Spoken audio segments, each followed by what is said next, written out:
নমস্কাৰ hello' everyone আজি আপোনালোকৰ কাৰণে নতুন এটা জব ইনফৰ্মেটিভ ভিডিঅ' লৈ আহিছোঁ।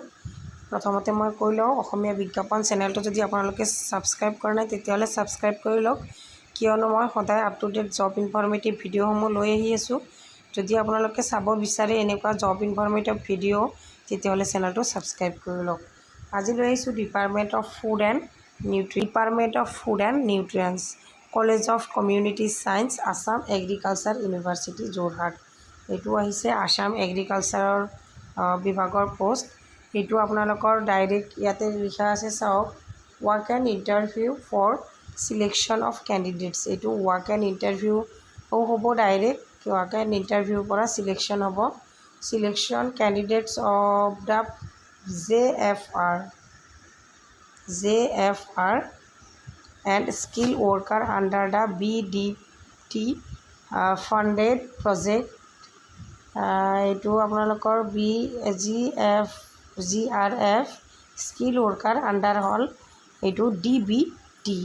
গতিকে ইয়াতে আপোনালোকৰ department of food science and nutrition college of community science AAU Jorhat. The post is properly temporary হয়। এইটো পোষ্ট, এইটো গভৰ্ণমেণ্ট নহয়। Intending candidates having requested qualification may report and submit application in plain paper along with biodata with self-attested copies for certificate and other testimonials as per date and time mentioned below। ইয়াতে আপোনালোকৰ যিখিনি নথিপত্ৰ আছে গোটেইখিনিত আপোনালোকে self attach মানে নিজৰ সাইনখিনি কৰি দিব লাগিব। আৰু এইটো আপোনালোকে যিমানখিনি চাৰ্টিফিকেট আছে সেইখিনি আপোনালোকে গাঁঠি দিব লাগিব। কোৱালিফিকেশ্যন কিমান লাগে মই জনাই আছোঁ বাৰু।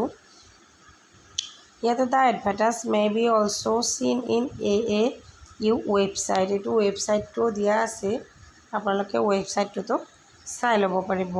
The name of department of food science and nutrition college of community science.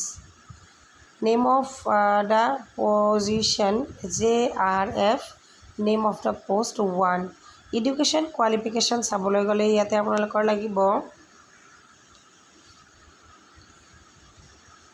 post graduate in food science and nutrition, food nutrition and dietitians, M.Tech in food processing and subject relevant to the research area of the project with a minimum of 60%। আপোনালোকৰ 60% লাগিব। যিখিনি শিক্ষাগত অৰ্হতাৰ কথা ক'লে up to আপোনালোকৰ বয়স হ'ব 45 বছৰৰ বেছি হ'ব নোৱাৰিব।